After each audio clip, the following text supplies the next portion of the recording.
what industry you're in, no matter where you are, you should be wearing a mask. Sydney Pede for 10 News First.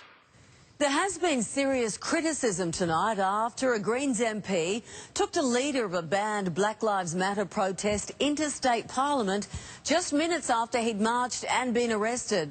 I want to bring in Alice Hogg now. Alice, Jenny Leong is facing a pretty major backlash over the move.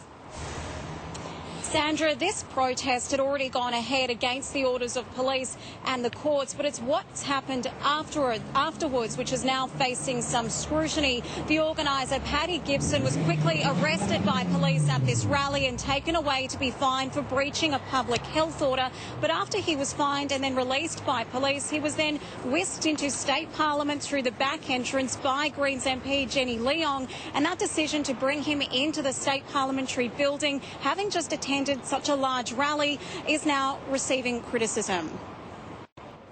I was really upset when I heard about that. It's a safety issue and it's a health issue, and as a member I felt extremely uncomfortable. I only just learned about that before I came to the press conference, and I was really worried about that. It's not acceptable to do that. I think anyone is entitled to meet with their MP, and you know, I'll stand by that. I would hope that the COVID safe guidelines were followed. I followed those rules and followed those protocols, and so it is absolutely up to the Premier as to whether or not she thinks those rules are strong enough and whether or not they need to change.